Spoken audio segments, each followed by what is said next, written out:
Yo, today we're talking about how to ruin your 20s in 3 easy steps. Let's get right into it. Congratulations, you're wasting the best years of your life, and you don't even know it yet. You're in your 20s, which means you're biologically at your peak, culturally disposable, and psychologically convinced you're immortal. It's the perfect storm. But don't worry, there's still time to mess things up even more. Today, we're going to explore 3 scientifically backed, time-tested, and culturally reinforced ways to absolutely wreck your 20s. And if you're doing just fine, that's probably the worst sign of all. Step number 1, chase status over skills. Let's be honest, in your 20s, no one really cares who you are. They care what you look like, what you earn, and what you post. So it makes sense that so many guys dive headfirst into chasing status. Fast money, passive income, fantasies, and endless be your own boss mantras shouted by 22-year-olds who just leased a BMW. But here's the reality. According to the University of Illinois Chicago, more and more people in their 20s are facing what's called a quarter-life crisis. A deep emotional struggle tied to identity, career pressure, and the feeling of falling behind. When you're busy curating an image instead of building skills, you set yourself up for this exact kind of collapse. Because you're trying to look successful, not become successful. And it gets worse. Most guys hit their 30s with no real leverage. No rare skills, no portfolio, just a clean Instagram grid and a closet full of depreciating sneakers. Real skills, like programming, sales, design, leadership, take time and patience. They don't trend on TikTok, but they buy you long-term freedom. But hey, who needs freedom when you can get dopamine hits from fake guru reels and finance bros selling $500 courses on how to invest like a millionaire? Bottom line, if you chase status instead of substance, you're not building a life, you're building a performance. And one day, the audience stops clapping. If chasing status can ruin your career, this next move might just sabotage your brain. It doesn't cost money, doesn't need approval, and feels amazing at first. Step number 2, avoid all discomfort like the plague. Just lie down, open your phone, and avoid anything that feels even slightly difficult. You know what's better than working out, reading a book, or facing your fears? Scrolling for hours while lying in bed and telling yourself you're recharging. Yeah, actually though, that's one of my problems. I could be on IG just scrolling and scrolling and scrolling. That's why I had to delete IG from my phone.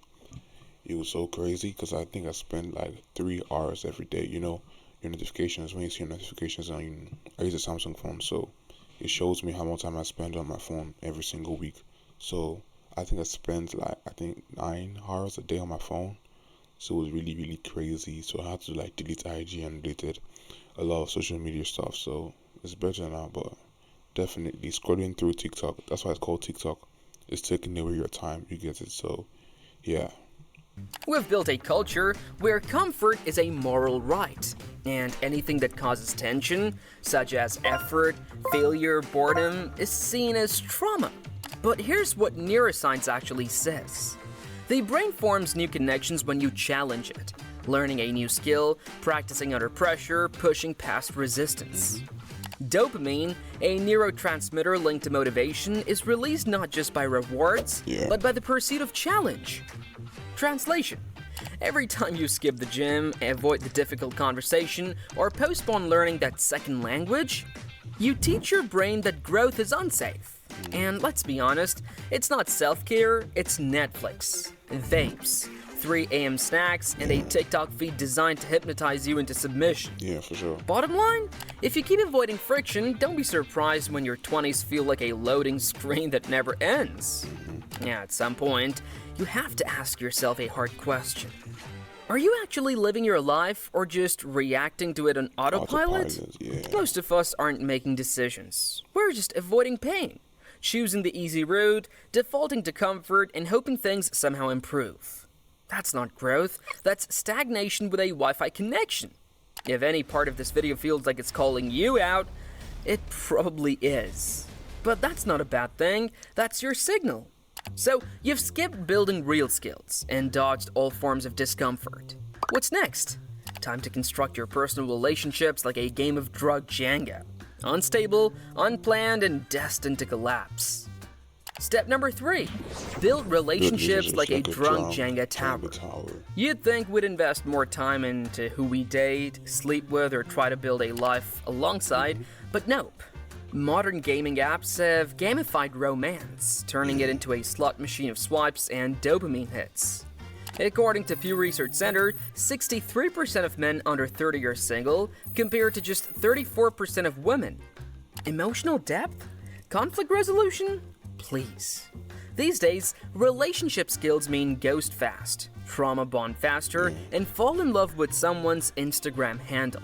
And when something finally feels real, you don't lean in, you freak out. You start pulling away, picking fights. Okay, the thing about this relationship stuff, it used to be so easy. Like, first dates, you know that you're seeing someone for the first time, you're what's the word again?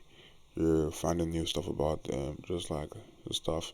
But today, nowadays, people just go for first dates, like to smash, stuff like that. So the whole landscape has changed, and it is what it is, though. So you gotta find a person for you. Stay focused, find the right person for you, and yeah, it's gonna work out definitely. Just stay focused, and don't do all these things that he said. You'll be fine, for sure. Disappearing for days. Why? Because no one ever taught you that intimacy isn't a trap. You've been taught to keep it chill, casual, and non-attached. As if love was a liability and showing feelings meant you lost. But here's the truth, emotional detachment isn't strength. It's self-protection with a price tag, and the cost is real connection. Add to that the fact that young men are less likely to seek therapy, express emotions, or form deep friendships. And all the masculinity stuff is just the red pill content is just making people go crazy. So yeah, part of it too. What you get is a generation of guys who are emotionally online but spiritually offline. The result? A sea of people drowning in loneliness. Clinging to their phones like life rafts, wondering why they still feel empty even with 300 matches. Wow. And this kind of emotional disconnection doesn't just kill your love life, it follows you to job interviews, to teams, to leadership roles. If you want to understand why employers are starting to back away from Gen Z, yeah, we dug into that in another video, watch it after this one, check the link in the description. Final thought? If your whole dating life fits in a you up text and a couple fire emojis, you're not looking for love, you're just trying not to feel alone tonight. And bonus round? Step 4. Before it gets to the bonus round, I personally feel like dating apps for me, is a red flag, is a no-go area, because I feel like it's better to have a connection with the person, meet the person in person, and from the connection, and then you all can start doing what you want to do. I mean, if you're on a dating app, you could, I think, because it matches your profile, so you match, you talk, and you can start dating. But most people that are on dating apps are just there for, it depends on the person actually. I just like it's organic. Go out, meet the person somewhere, start talking, go out, feel the grass, Yeah, go for dates, nice place, you pay, stuff like that. It just feels organic instead of scrolling through apps, binge watching, looking for this and that, this and that. I mean, it works for some people, so it's not a bad thing, but in general, for me, it's a red flag. For me, though, people have their own opinion, that's mine. The quietest, deadliest mistake of them all. You've ignored skills, dodged discomfort, ruined your relationships, and now you top it all off by pretending your brain is totally fine while everything inside you is quietly falling apart. For a lot of young men, mental health is the final taboo. You can talk about crypto losses, your gym PRs, even embarrassing Tinder stories, but say, "I'm not okay." Silence. Who needs therapy when you have caffeine, sarcasm, and a long list of things you refuse to talk about? But here is the deal.